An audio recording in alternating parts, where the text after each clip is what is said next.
They talked about the war in Ukraine, threatened with a search and then released without a protocol. In Perm, law enforcement officers detained a street artist, the author of a graffiti list of 37 points about what can and cannot be done in Russia. The list of prohibited things is much longer.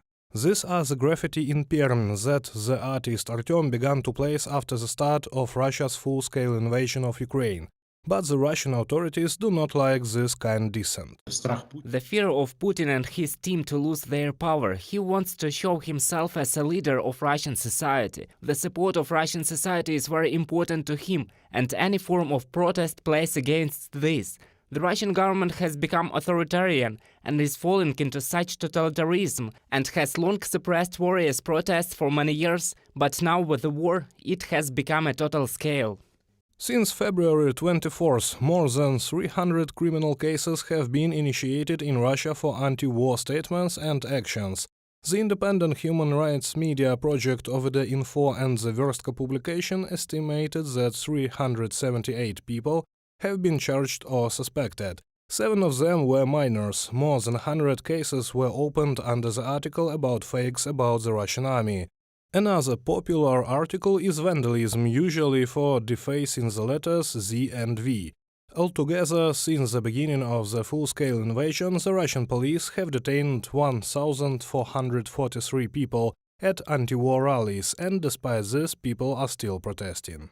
It is a completely natural process of a citizen's resistance to a crime that his state commits against another country, against his own country, against the freedoms of the basic principles of a civilized existence. Whether he is an artist, whether he is a politician, an engineer, or an average resident. However, such resident rarely shows any kind of disobedience, but nevertheless it is a normal process. Human rights activists note that in the period from February to December the police even practiced detentions for a warning. For example, it carried out raids on public holidays and used the facial recognition system in the Moscow subway.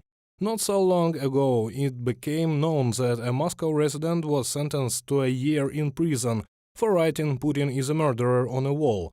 In September, the courts in Vladimir and Feodosia in similar cases related to anti-war graffiti also sentenced local residents to a year of restriction of freedom.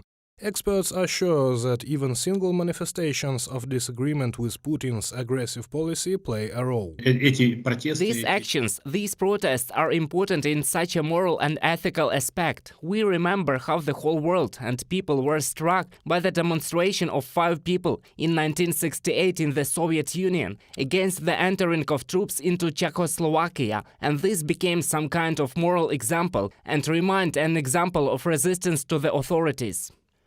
Human rights activists recommend that even before the action, be sure to take care of your protection.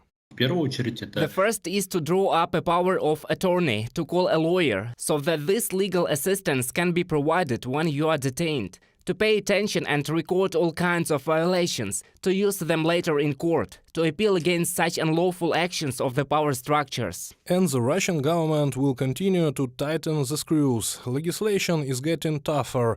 The State Duma added several articles to the criminal code on threats to state security, for example on confidential cooperation with foreign states, on public calls for action against state security, on life imprisonment for sabotage and equating them with terrorism. Reported by Serhiy Kulyas, Angelika Brushnevska, UATV News.